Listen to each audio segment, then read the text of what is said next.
요한계시록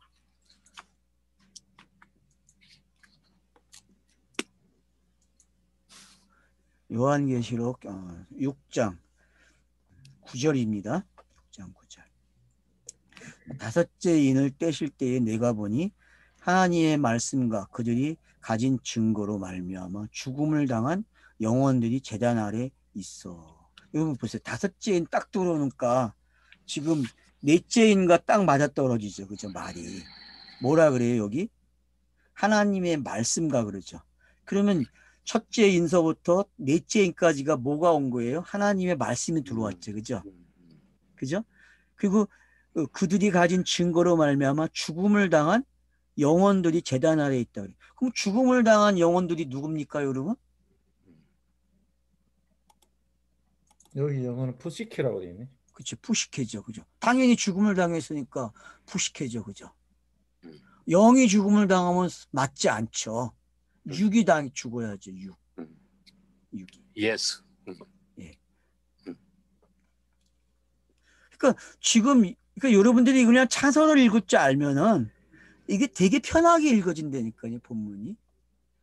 일단은 그냥 차서다 그걸 가지고 시작을 하시면 돼요. 좀 안 맞아도 시간이 흐르면은 묵상을 통해서 이게 맞아요. 이번 그 월요일 그때 신준호 씨하고 교제할 때 요한복음 6장 그 오병이어 할 때 보니까 성경 요한복음에는 그게 없는데 공관복음에는 그 요한복음 오병이어 이전에 그 세례 요한의 죽음이 있더라고요. 그렇죠. 세례 요한 죽음이 있죠. 세례 요한이 목이 땡강 돼가지고 댕방이에 딱 달렸는데 이 내용이 그 우리 자아의 죽음이다. 신의 죽음 이후에 예수가 이게 풍성한 그런 그 오병이의 기적을 이루신다니까 그것이는 성경을 그렇게 다 연관돼 가지고 바로 그 스토리 있고 그 다음에 딱 이런 건이 돼 있어 가지고 다 그게 그런 스토리하고 연관이 있는 그런 딱 붙여가지고 그렇게 이유가 다 거기에 있다고 우리 얘기했더만 성경이 다시 보인다고 얘기하긴 하더라고요. 그래, 그게 공관복음에 그래 있는지 몰라서 요한복음에는 그게 없어가지고. 그 여기 영혼들은 결국 이제 우리 자아의 죽음이겠죠. 그렇죠. 솔직히 죽음. 근데 이제 그 죽음도 여기는 복수를 써놨지만은 일단은 단서를 가지고 와서 예수를 봐야죠. 예수 안에서 죽음이니까. 그렇죠. 그렇게 봐야 맞죠 이게. 아멘. 일단은 복수라도 여러분은 일단 단수로 가서 그냥 예수 일단 그렇게 봐야 돼요. 그리스도로 볼 건 그리스도로. 그리고 그 안에 N이 들어가서 이제 어떻게 설명이 되고 어떻게 되어 있는지 이제 그런 것만 여러분들이 앞뒤 문맥에서 보시면 아 이게 뭔지 알게 되죠. 그래서 이제 제단 아래 있대요. 이게 중요한 거예요. 제단 아래 있는 건 뭐밖에 없어요. 구약의 문자들이죠, 그죠? 뭐 쉽게 얘기하면 구약의 문자들이고 내시피로 살아왔던 인생들, 성도들이죠, 그죠? 그들이 함께 지금 누구 앞에 있어요? 예수 앞에 있는 거죠. 그러니까 로마서에 표현되고 있는 그 세례받았다는 그 표현들, 그리스도와 함께 그런 모습이 지금 여기에 아주 요렇게 표현이 된 거죠. 아멘. 큰 소리로 불러주되 앞에서는 무슨 소리였어요? 우레소리. 우레소리가 이제 뭐예요? 큰 소리가 됐다니까요. 그러면은 다섯째 인을 띄는 순간 이제 어떤 시대가 열려버려요.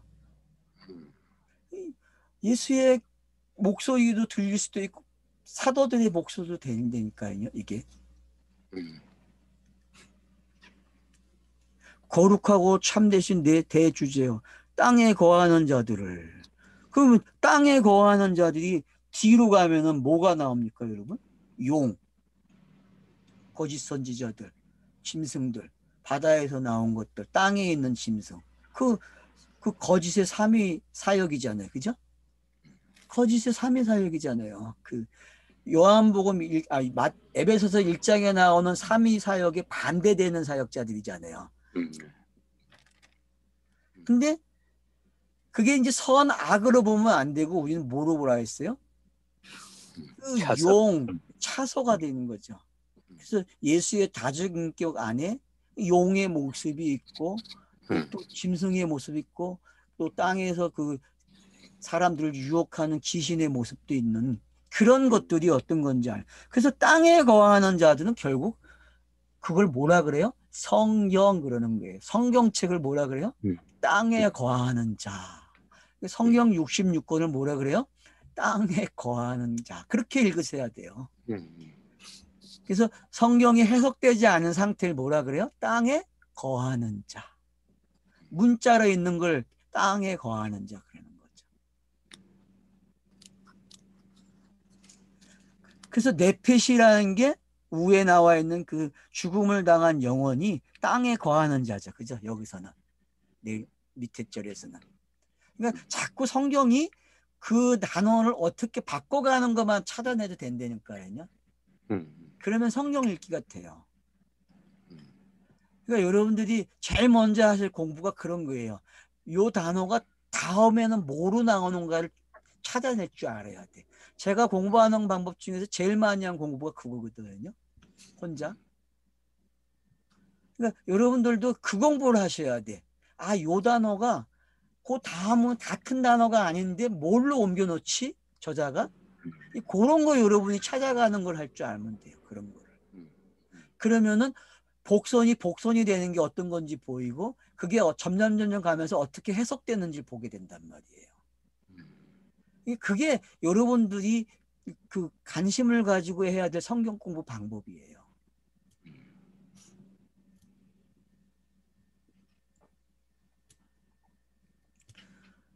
땅에 거하는 자들을 심판하여 우리의 표를 갚아주시지 아니하기를 어느 때까지 하니까. 자, 어느 때까지 하니까라고 질문을 던져요.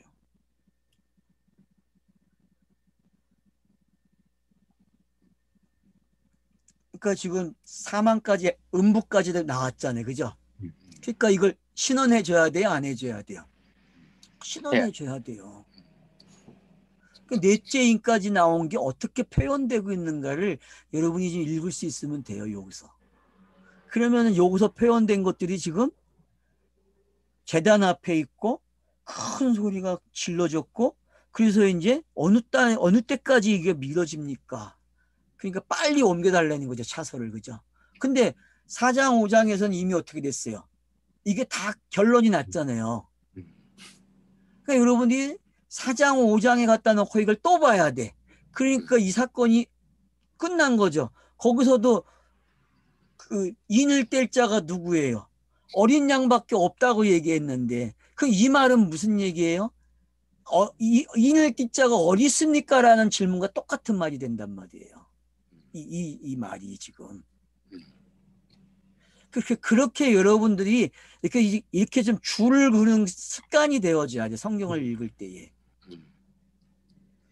이렇게 되다 보면 이제 성경이 정말 성경을 어떻게 해석해주고 점점 우리에게 명확하게 가주는 방법이 어떤 건지 알게 되는 거죠. 그래서 이제 어떤 일이 일어납니까? 각각 그들에게 흰 두루마리를 주시며 그러면 흰 두루마리를 줬다는 얘기가 뭐예요? 그들에게. 누구에게 준 겁니까 지금? 이게 누구예요? 준 게. 위에 9절에서 10절에서 찾아봐야 돼요.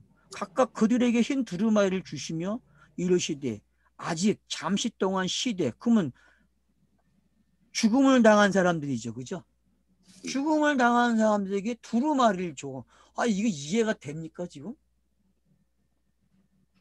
그러니까 이게 지금 66권으로 읽어지지 않으면 안 돼요. 여러분. 성경이 뭔지를 설명하고 있단 말이에요. 성경이 뭔지. 그러니까 잠언 8장에 가면은 지혜가 뭐예요? 지혜가. 결국 문자가 지혜잖아요. 문자를 깨닫는 게 지혜라니까요. 문자를 깨닫는 게. 그게 인격적으로 표현이 된 거고 그러면 은유라는 게 비유가 지구가 뭔지 안 되는 거 아니에요, 우리가? 성경은 지기와 은유를 어떻게 사용하는지 알아야 돼요, 성경이. 그런 걸 알게 되면은 지금 여기서 왜 그 네페시들이 왜 두루마리를 갖게 되는지 알게 된다니까요. 그러면 지금 구약의 두루마리가 죽음에 됐잖아요. 그럼 새로운 게 나와야 돼, 안 나와야 돼요? 그게 공간복음서로 나오는 이야기가 되고, 더 나가면은 복음의 이야기도 넘어가는 게 사도의 시대로, 이 이야기는 지금. 그래서 두루마리를 주는 거예요. 그럼 이 두루마리는 죽은 각이 된 두루마리가 아니고 무슨 약이겠어요? 이게 세원약이겠죠. 이 두루마리는.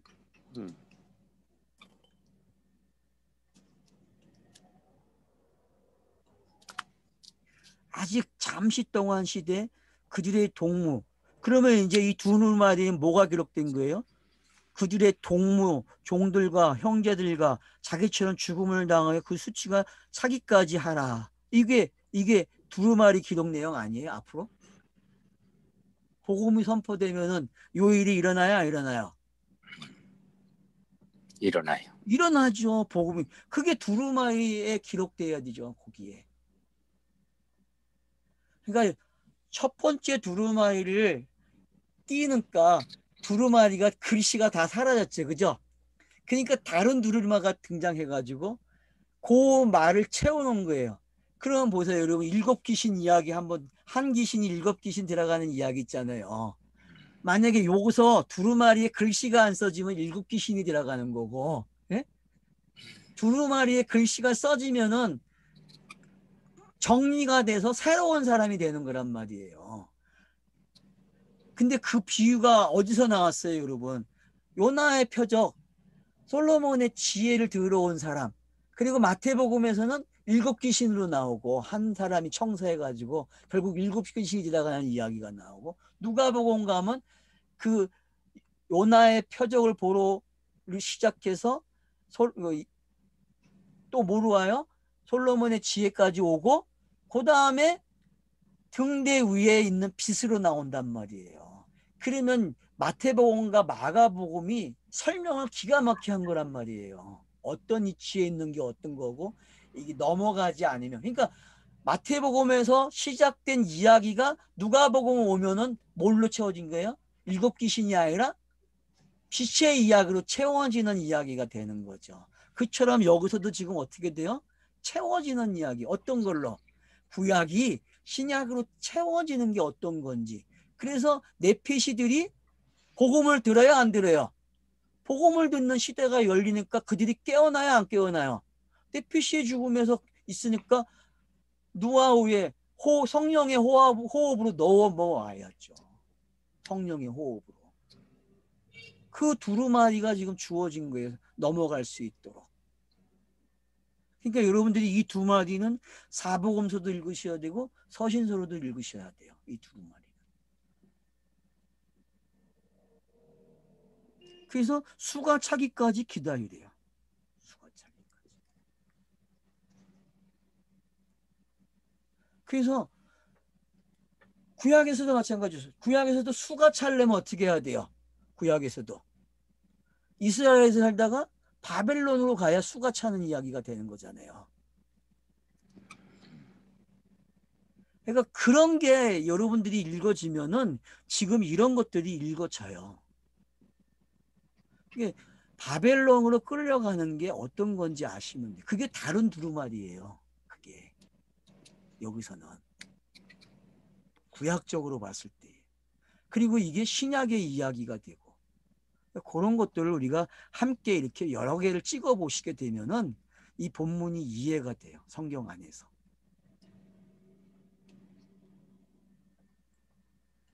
그래서 지금 멀리 보게 하여 요한계시록을 더 보게 하죠. 그죠? 글을 쓸 수 있는 준비를 하고 있잖아요, 지금. 그러면 요 뒤에 말이 와야 될 거 아니에요, 이제 요한계시록이. 안 그래요? 지금 여기서 기록된 11절에서 기록된 그들의 동무의 종들과 형제들도 자기처럼 죽음을 당하여 그 수가 차기까지 하리라 하신단 말이에요. 그러면 요 일이 일어나야 될 거 아니에요. 그렇죠? 요 일이. 그게 인이야기에서 나올지 나팔 이야기에서 나올지 대접 이야기에서 나올지 우리가 찾아가야 된단 말이에요. 요 이야기가 분명히 나오니까. 요건 예언이잖아요. 우리가 시각에서 보면은. 성경은 계속 이렇게 기록이 되고 있잖아요. 분량을 더 늘려야 되니까. 그래서 우리가 창세기 공부할 때도 가면 끝에 뭘 남겨놔요, 항상. 여운을 남겨서 다음 장 읽게끔 만들어주잖아요. 모든 성경이 그런 장치를 가지고 가잖아요. 그런 게 뭔지 우리는 알다고, 이제는. 성경 기록 방식에서 우리가 알고 있는 익숙한 방법이라니까, 이게. 자, 그래서 이제 여섯째로 넘어옵니다. 내가 보니 여섯째 인을 떼실 때에 큰 지진이 나며 해가 검은 털로 짠 상복같이 검어지고 털은 온통 피같이 되며. 이거 참 재밌게 번역을 했어요. 번역을 잘한 것 같아, 이거는. 자, 인을 떼니까 지진이 나요. 그럼 지진이 일어나는 데는 얘기 뭐예요? 만물이, 문자들이 어떻게 해요? 진동이 일어나죠. 그죠? 진동이 일어나니까 여기 표현대로 어떻게 돼요? 검은 털이래요. 이게. 그러면 검은 털이 된다는 이야기는 뭐예요? 해와 달이 자기 역할을 해야 안 해요? 못하는 거죠. 그죠? 못하는 모습이고, 그걸 뭐라 그래? 짠 상복이래요. 그러면 상복이 뭐였어요? 지금 앞에 있던 두루마리들, 이 띄어지는 장면이죠. 그죠? 앞에서 띄어진 장면들이 상복이라는 거예요, 여러분. 상복같이 검어지고 달은 온통 피같이 됐으며. 맞죠? 온통 달의 이야기는 무슨 이야기였어요? 예수가 죽는 이야기잖아요. 아래 이야기니까. 어둠의 이야기니까. 밤에 가르치는 학문은 뭐밖에 없어요, 성경이. 어둠의 시대에. 예수 죽는 이야기밖에 더 있어요, 여러분. 밤에 가르치는 거는. 그러니까 그게 달이 하는 일이니까, 여러분. 그래서 어둠이 시대에 요한복음이 야, 밤에는 일을 못하지만 낮에 일하는 거야 라고 말하는 거. 그럼 공간복음서의 내용은 뭐예요? 달의 시간이죠. 그죠? 그러나 요한복음은 낮의 시간이에요. 큰 강령의 시간이 되니까. 그걸 우리가 이제 알게 되면은 큰 강령으로, 작은 강령으로 배우다가 낮이로 오게 돼요. 그러면 낮의 시간 사람들은 뭐같이 되는 거예요? 별같이 되는 거죠. 우린 지금 창세기 1장을 기억해야 돼. 그 공부한 것들을.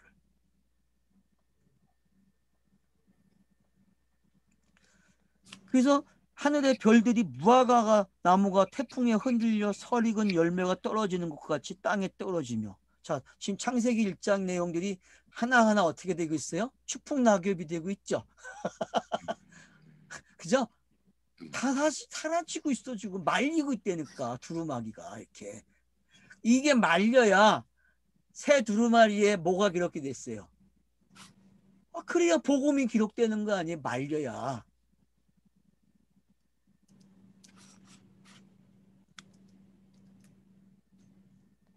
하늘은 두루마리가 말리는 것 같이. 그래서 또 여기도 표현을 그렇게 하잖아요. 하늘은 두루마리가 말린다고.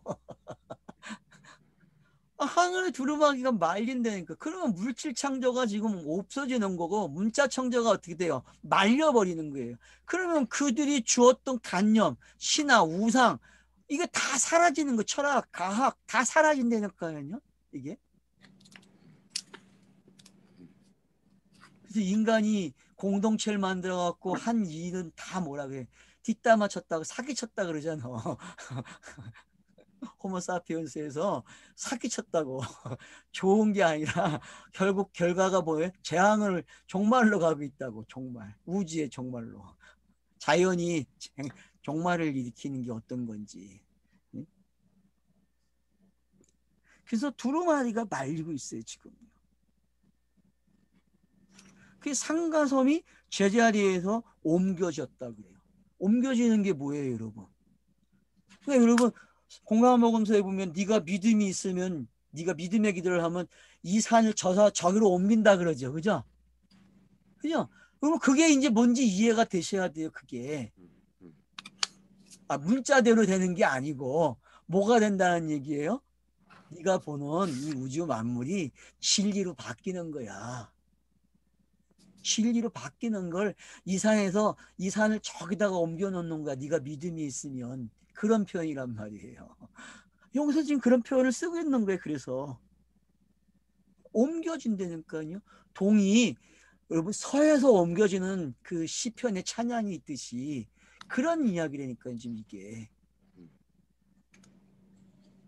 저와 여러분이 땅의 가치관으로 살다가 어떻게 돼요? 하늘의 가치관을 가지고 사는 거예요.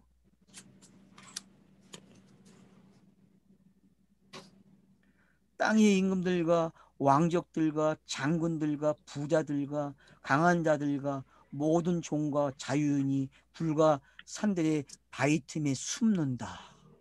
산들과 바위에게 말하되 우리 위에 떨어져 보좌에 앉으신 이의 얼굴에서와 그 어린 양의 진노에서 우리를 가리라. 그들의 진노의 큰 날이 이르렀으니 누가 능히 서리요 하더라. 여러분 지금 우리가 요한복음 19장을 보고 있잖아요. 요한복음 19장이 이런 장면이에요. 지금요. 이런 장면. 거기서는 이스라엘 백성들이 막 소리 지르죠. 그죠? 예? 거기서는 제사장부터 시작돼가지고 모든 사람들이 예수를 죽이기 소리를 질렀죠. 그죠? 마찬가지라니까 여기서도 지금 그 땅의 15절 보세요. 땅의 임금들과 왕족들과 장군들과 부자들과 강한 자들과 모든 거기에 지금 모였어요. 안 모였어요? 공감 요한복음에서 19장에 모여 있잖아요. 이들이. 그걸 인물로 표현하면 그렇게 표현이 되는 거예요. 군중들이 다 모여 있어요. 그렇게. 그래서 숨어 있어가지고 어떻게 해요? 산들 바위 위에 숨어요. 왜? 그 재앙이 얼마나 무서워요, 여러분. 그 재앙이. 그래서 빌라도가 뭐라 그래요? 뭐를 써요? 유대인의 왕 그러는 거야. 패를 쓸 때. 유대인의 왕. 얼마나 무서운 말이에요, 여러분, 이 말이.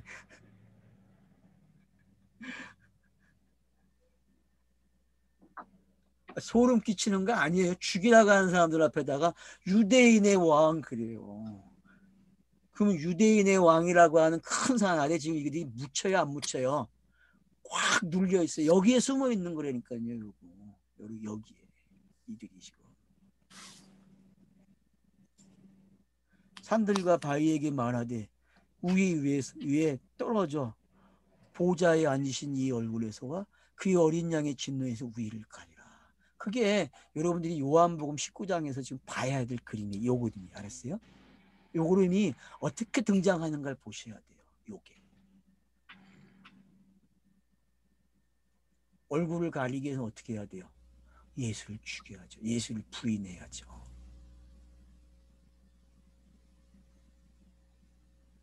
그래서 공감복음서마다 그렇게 기록이 되는 거예요. 군중들이 바라봐 바라봐 하면서 어떻게 해요? 죽이라는 게 누구를? 예수를 죽여야 자기들이 바라바처럼 뭐가 돼요?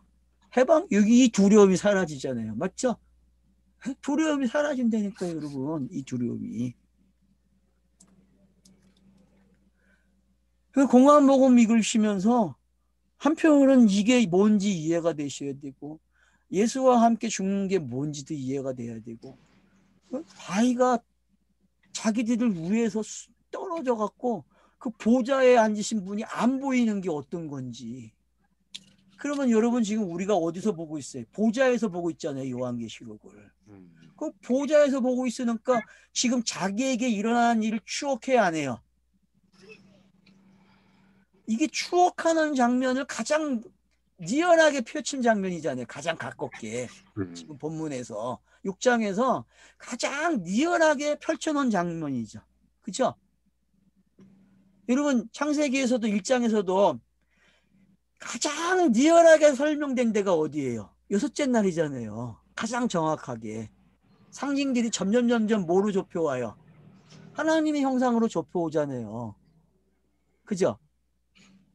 안 그래요? 미물로 시작해서 어떻게 해요? 쫙 올라오잖아요. 사람의 하나님의 형상으로 만들어지는 이야기가. 이와 같은 거예요, 여러분. 이 장치를 볼 줄 아는 사람은 지금 요한계시록이 하고 있는 이 인을 떼는 이야기들이 그렇게 보인다니까요. 그렇게 보이니까 지금 가장 정확하게 감을 잡을 수 있는 시간이 된 거예요. 아, 이 이야기가 내가 위에서 보니까 내가 구원받는 이야기를 이렇게 펼쳐놨구나 하는 걸 알게 돼요. 성경을 읽으면은 진짜 바위가 내게 떨어지기를 원해야 된다니까요. 그래서 마태복음 24장에서는 뭐라고 표현해요? 우리 산에도 가지도 말고 집으로도 가지 말고 그런 표현들이 여러분 어떤 건지 알아야 된다니까요. 그거를 반대로 지금 어떻게 해요? 바위가 떨어지길 바란다니까 자기들에게. 왜? 그만큼 두려운 거야 그 보좌가. 그러니까 보좌는 아무나 보는 게 아니야, 알았죠? 요한이 보는 보좌는 그건 볼 수가 없어요. 땅의 사람들은요. 누구만 봐요? 반모섬으로 간 사람들. 그러면 반모섬 갔어요? 안 갔어요? 지금 여기서. 몇 번째 인이 반모섬으로 인도했어요? 몇 번째 섬이. 지금 반모섬으로 끌고 가는 이야기였잖아요. 전부 다. 아니에요, 여러분? 반모섬으로 끌고 가는 이야기예요. 그래서 사망과 음부가 되잖아요. 그죠? 사망과 음부가 되니까 반모섬이죠, 거기가. 거기서 나온 모습이 어떻게 돼요? 어린 양을 갑자기 본다니까, 이. 그리고 그 보좌에서 숨겨달라 그래. 그러니까 성경 66권이 어린 양으로 가는 이야기를 얼마나 리얼하게 표현했는지를 여러분이 보셔야 된다니까요. 이 모습을 저와 여러분이 처음 성경을 읽을 때부터 시작해서 한번 쫙 슬라이드로 여러분을 비춰보라니까요. 영화로. 그러면 자기의 모습이 스쳐가야 안 스쳐가야 다 지나간다니까요. 백보자 심판에서 여러분 그 양과 염소에게 어떤 일이 일어났어요? 찰나로 싹 지나가요. 구약과 신약이 이들을 통해서. 아멘. 저와 여러분도 지금 이게 구약과 신약이 싹 흘러가는 모습이 돼야 돼요. 그래서 어디에 있을 때에 내가 바위가 나를 가려줘. 바위가 뭐예요, 여러분? 성경에서 바위가 뭐예요? 예수잖아요, 예수. 바위, 그러니까 이게 여러분이 하나의 상징만 찾으면 안 돼요. 그래서 여러 가지 상징을 찾아내야 돼요. 그래서 다중사역을 봐야 된다는 게 그렇기 때문에.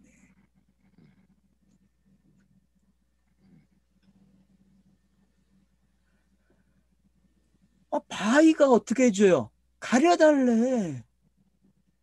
그럼 어떤 이야기가 또 되는 거예요? 하나님의 진노를 넘어가는 법, 율법의 진노를 넘어가는 방법은 뭐밖에 없어요? 용담번 예수밖에 없잖아요. 그러니까 그게 누르면은 수고하고 무거운 짐이 누구에게 가는 거예요? 예수에게 가죠. 여러분 지금 이 그림이 그렇게들 읽어집니까? 이 16절이? 산들과 바위에게 말하되 우리 위에 떨어져 보좌에 앉으신 이 얼굴에서와 그 어린 양의 진노에서 우리를 가리라. 이 말을 여러분들이 제사함 받는 말로 바꿔보세요. 돼요, 안 돼요? 이 그림이 여러분 그렇게 바뀌어야 된다니까 지금.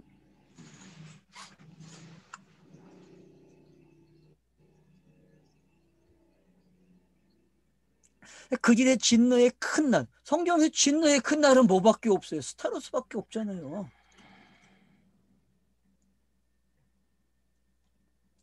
누가 능히 소리요? 그러니까 요한복음 19장을 여러분들이 이런 시각에서 들여다보려니까요. 그러면 이제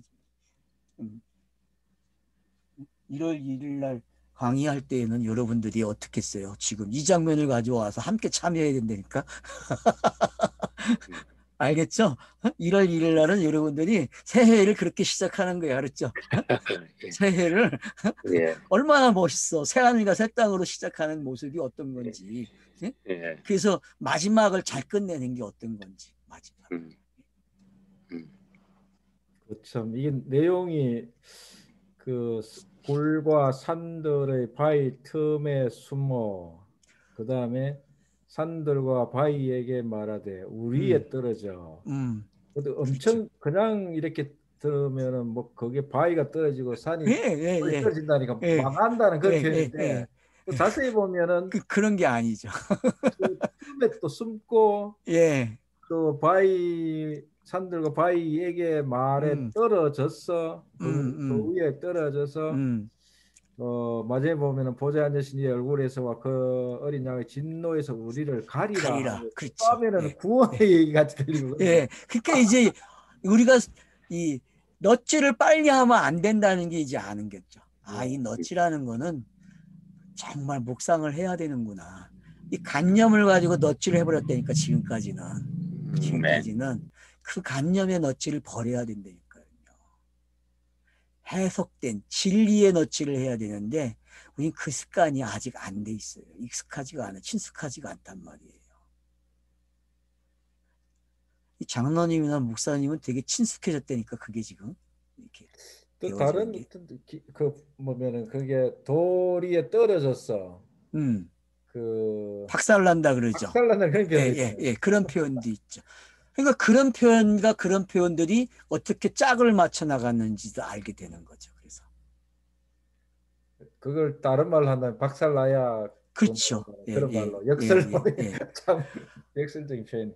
그러니까 이제 우리가 그 은유와 직유를 이제 사용할지 안 되니까요. 예수 그리스도로.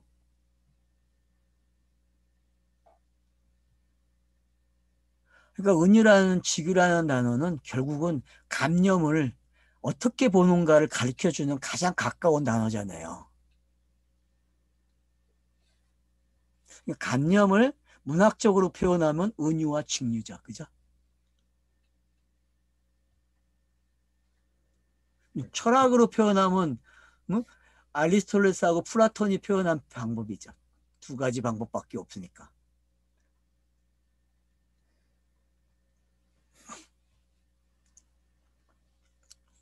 그래서 진노의 날 이루었으니 누가 능히 서리요. 그래서 요한복음 19장이 기대가 되는 거예요. 그 장면이 어떤 건지. 정말 멋있게 표현되고 있어요. 공화복음서의 표현은 좀 슬프지만 요한복음은 어때요? 영광스러운 모습이란 말이에요. 이거는 지금 영광스러운 모습으로 가는 이야기지. 공간복음서의 표현도 지났겠니까요. 이 표현이. 그래서 많은 사람들은 공간복음서의 표현까지 오면 다행인데 이것도 그렇게 못 가고 뭘로 가요? 재림 때에 지구에 일어나는 지구가 사라지는 이야기로 보고 있단 말이에요. 그런 게 아니죠. 이건 예수 그리스도의 이야기고 공생애가 어떻게 끝이 나는지를 표현하고 있는 거죠. 이렇게. 그래서 문자들이 지금 막 소리 지르는 거예요. 당신 빨리 좀.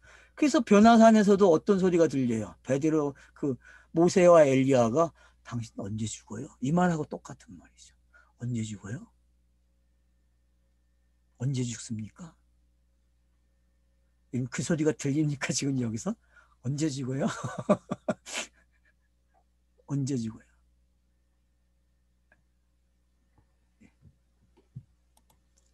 7장으로 넘어갑니다.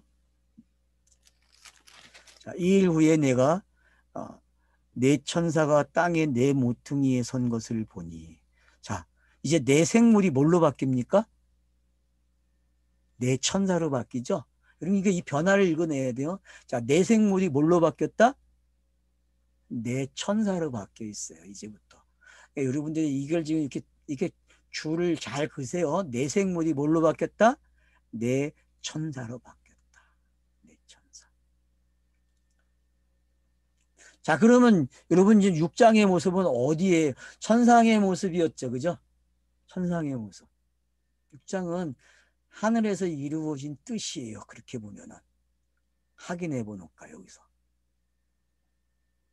주기도문에서 하늘에서 이루어진 그 뜻 있죠. 그죠? 예?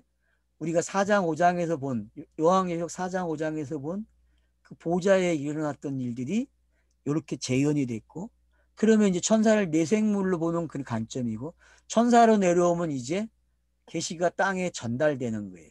계시가. 계시가 땅에 전달되면 어떤 일이 일어나죠? 이제 보면 알겠죠. 그죠? 자, 내 천사가 땅 네 모퉁이에 선 것을 보니, 땅 네 모퉁이래. 그러면 동서남북 끝이죠. 그죠? 이 말은 뭐예요? 완료된 이야기죠. 그죠? 끝이라는 단어가 들어가면 뭐예요?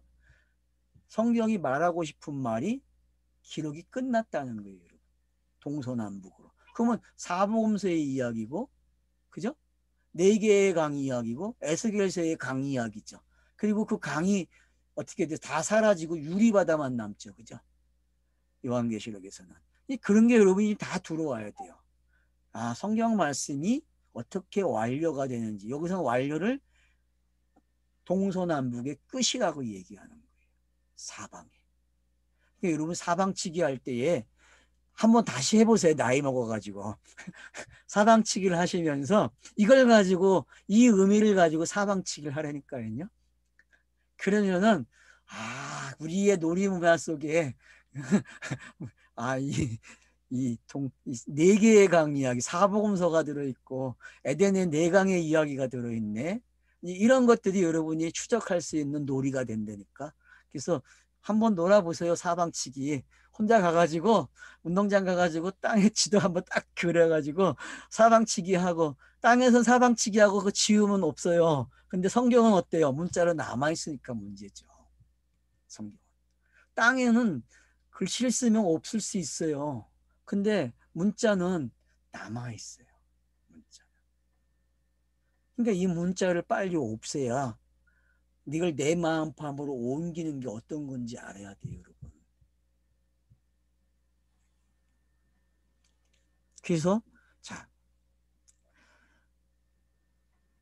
선 것을 보니, 자, 끝에 섰어요. 모퉁이에. 자, 그러니까 땅이 사방에 바람을 붙잡아 바람으로 하여금, 바람이 불어요. 이거 무슨 이야기예요, 여러분?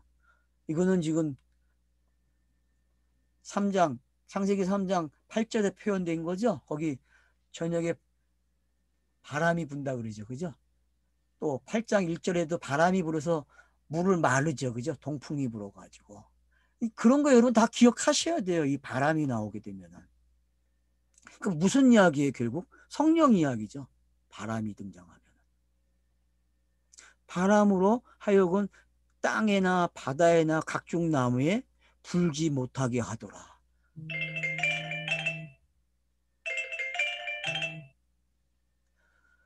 그러니까 여러분들이, 우리가 지금 기억해야 할 것들이 뭐예요?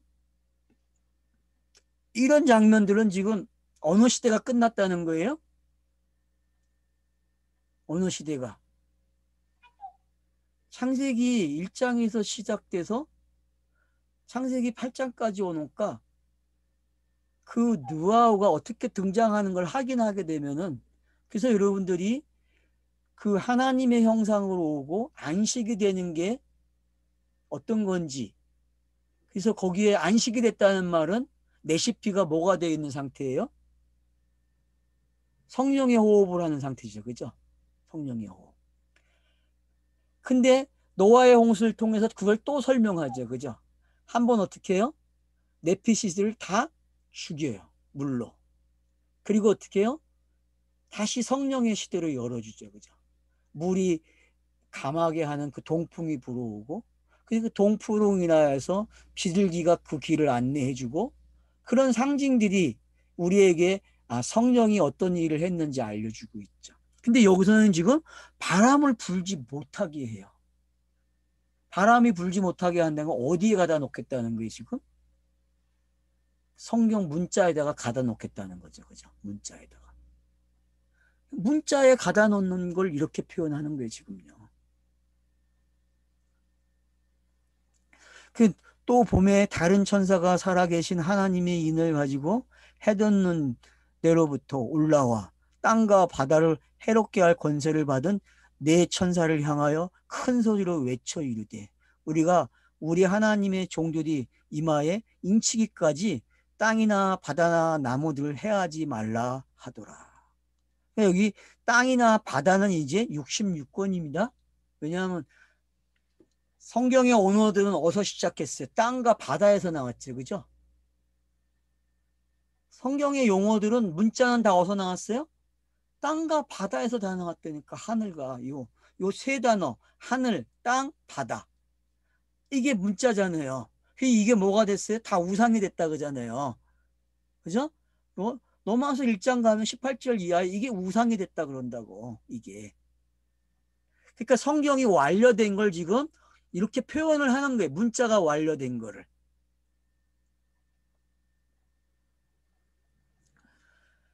그래서 뭐 하기까지 기다리래요?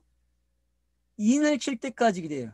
그러면은 성경 66권이 인치는 데 있어서 필요하다는 걸 알려주는 거죠. 그죠? 요거를 그냥 없애면 안 되고 인친 자들의 수가 차기까지는 어떻게 해야 돼? 기다려야 돼. 그 숫자가 차야 뭐가 일어나요? 예수가 죽는 일이 일어나는 거고 성령의 시대가 열리는 거예요. 그러니까 문자들이 원하는 건 뭐예요? 인이 일어나야 돼요. 14만 4천을 일으킬 수 있는 사람. 누구? 예수죠. 예수. 이 문자가 요구해서 그 예수가 등장하면은 14만 4천의 숫자가 채워졌다니까요. 왜?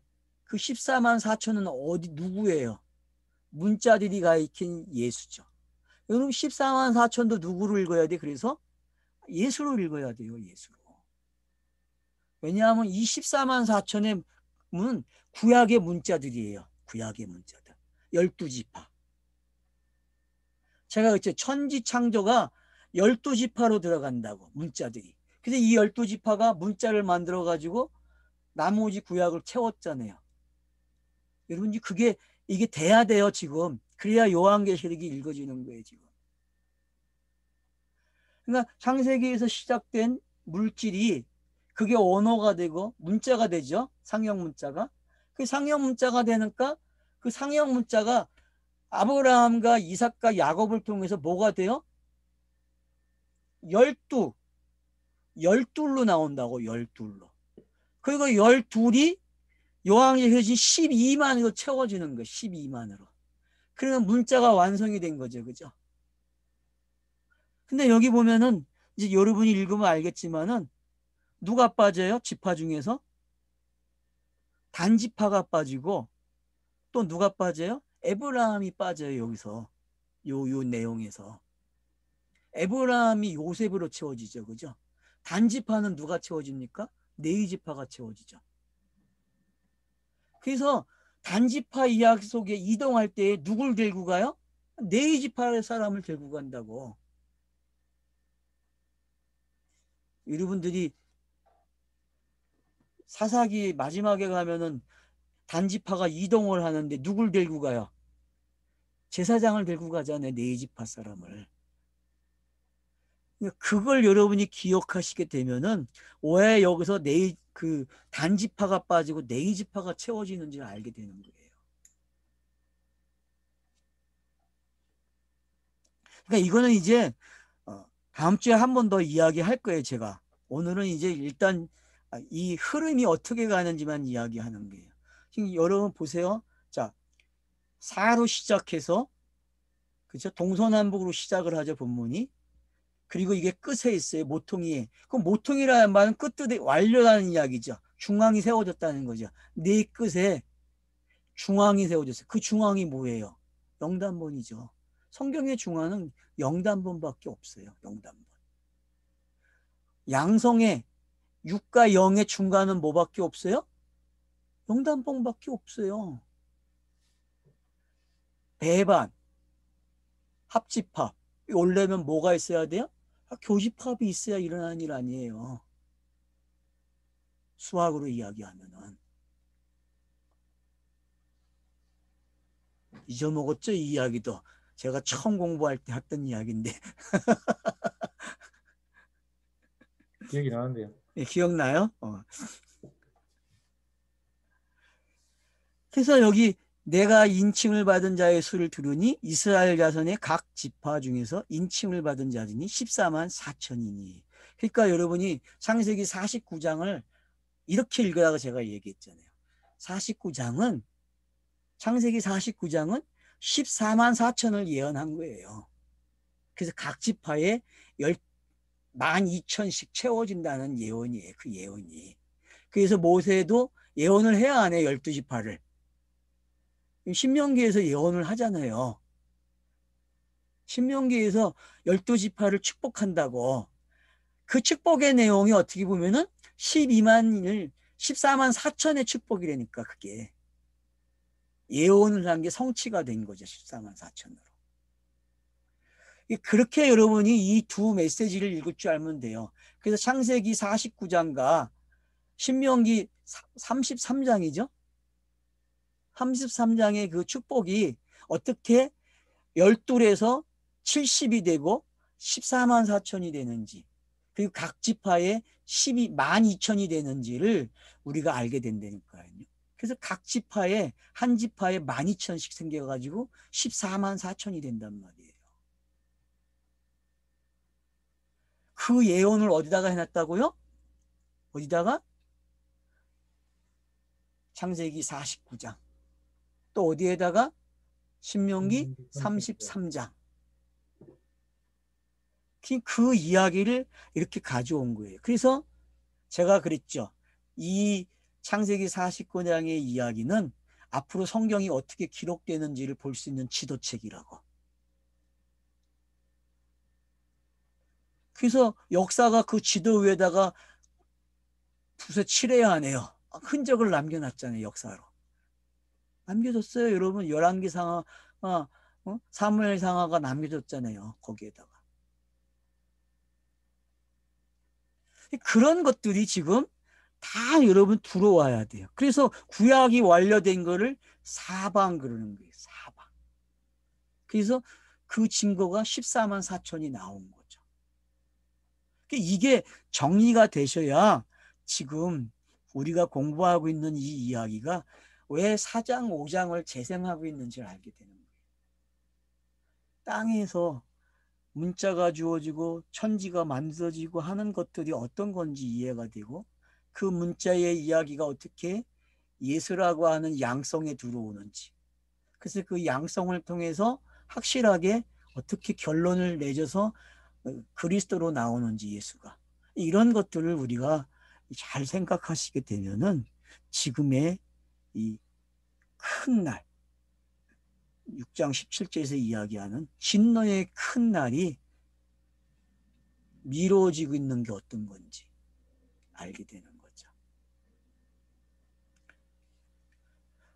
그러면 구약에 14만만 있으면 됩니까?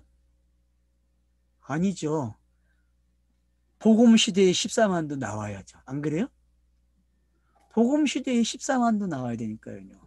그래서 여러분 14만인 상징 숫자지 꼭 14만이 채워지면 안 돼. 알았어요?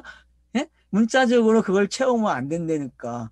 그래서 뭐 신천지가 14만이라고 해. 14만이 넘어갔잖아. 그건 뭐가 잘못된 거죠. 숫자로 가지면 숫자를 끝내야지. 그런 게 아니에요. 이 숫자는 상징적 숫자예요. 알았죠? 예? 구약이 끝나는 숫자고, 새로운 그 신약에서 복음 시대의 14만이 어떤 건지 알아야 된다니까요. 복음 시대의 14만. 그래서 24장로가 설명이 됐어야 안 돼요, 지금. 한쪽 편에 구약에 속한 장로들이 설명이 된 거죠. 그죠? 지금 여기에 설명이 나오잖아요. 장로가 어떻게 됐는지. 이 설명이 끝나면 면류관 내놓겠어요? 안 놓겠어요? 내놓겠죠. 그러니까 그러면 5장의 그림이, 4장의 그림이 여기에 어떻게 들어왔는지 보시니까.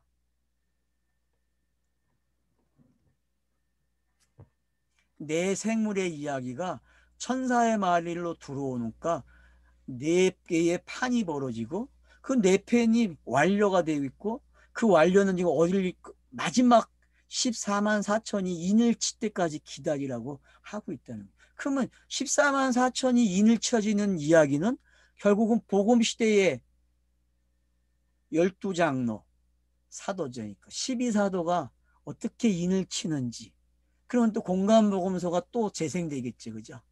그러니까 이런 복합적인 이야기들이 어떻게 여기에 들어오는지를 여러분들이 큰 그림 속에서 가지고 계셔야 한다는 거예요. 그래서 자꾸 그림을 그리세요. 그림을.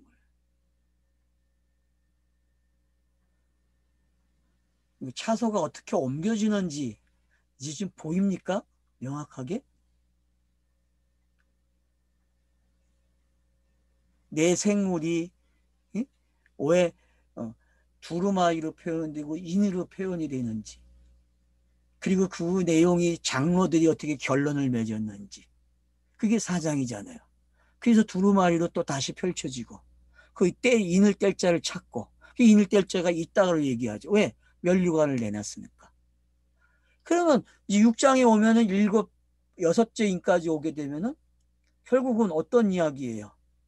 그 이야기들이 12지파가 되는 게 어떤 건지 재생이 됐고, 그 12지파의 이야기가 14만 4천으로 들어오고, 그러면 이 14만 4천은 또 14만 4천이 나와야 돼. 어디서? 24가 되려니까. 12에서 24가 되려면은 또 14만이 나와야 된다니까요. 그런 기록의 차서들을 여러분이 아시게 되면은 요한계시록은 결국은 신구약이 완성됐는데 그 완성된 것이 어떻게 내게 옮겨지는지, 그게 왜 종말이고 내가 자유인이 되는지 거기에 계속 맞춰서 기록이 됐다는 거예요.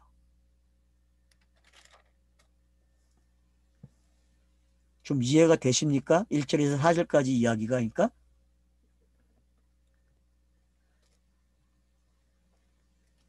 그래서 여기 얘기가 되는데 그게 예. 이제 내 얘기가 된다는 얘기는 좀 많이 해봐야 되겠네. 그거는 이제 금방 된다니까요. 어렵지 않아요, 여러분. 그 이야기는. 그 14만 4천 안에, 그 24 안에, 12 안에 내가 있다니까, 아들로. 복음으로 나간 아들이 돼 있다니까. 그리고 나는 복음을 가진 자고. 믿음으로 되어지는 이야기예요, 그래서. 자, 오늘은 여기까지 하면 될 것 같아요. 뒤로 가면 뭐 끝낼까요, 그냥? 끝내도 되긴 되는데, 읽으면 끝나는데, 14만 4천 채워졌다는 거. 제가 얘기했죠. 누가 빠졌다고요, 여기에? 단지파와 에브라임에 빠졌는데, 단지파는 뭘로 들어갔다고요? 네이가 들어갔고, 에브라임 대신 누가 들어가요? 요셉이 들어갔다고 했죠. 그래서 요셉 이야기로 왔다는 거는 유다의 이야기가 보이는 이야기가 끝이 나고 어떻게 된 거예요?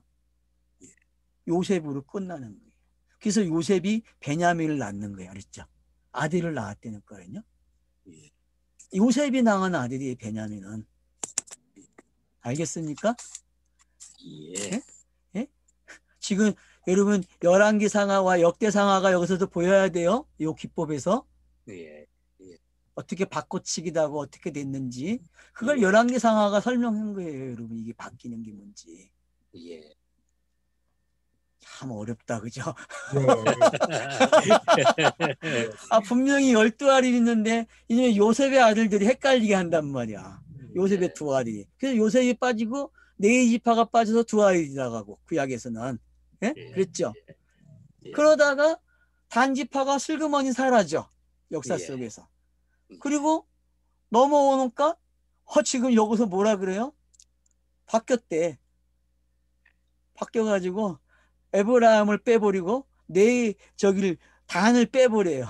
근데 단 대신 네이가 들어가고 에브라임 대신 요셉이 들어가. 왜? 단은 유다와 같은 거기 때문에. 그래서 북지파의 그 에브라임 지파가 어떤 일을 했어요? 왕 노릇하는 게 왕이 아닌데 무슨 가짜인데 베냐민 지파에서 나왔잖아요. 그죠? 왕은. 근데 진짜 왕은 누구예요? 행세를 하고 건세가 잡은 자는 에브라임 지파예요, 구약에서. 그러면 이제 여러분들이 그걸 읽어낼 줄 알면은 구약은 쉽게 읽어요, 여러분. 지금 여기에 있는 장치들만 알아도 큰 흐름 속에서.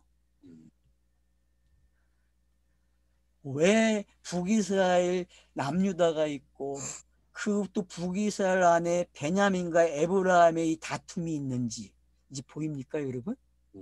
예? 근데 이 다툼이 결국은 베냐민은 에브라임과의 경쟁 속에서 요셉의 아들로 태어나야 돼요. 그래서 아들 난 자가 뭔지 복음의 시대를 베냐민이 설명하는 거예요, 마지막으로. 그러니까 요셉이 유다로 갈아타는 이야기 마태복음 1장에서도 있다고 제가 얘기했잖아요. 이런 그림들을 여러분이 같이 보실 줄 알게 되면은 지금 복합적으로 성경이 이 쌍수를 어떻게 사용했는지 알게 돼요. 하여튼 요 나머지 부분은 5절부터는 다음에 하겠습니다. 예. 예, 감사합니다. 또 5분 빨리 감사합니다. 끝났네. 예.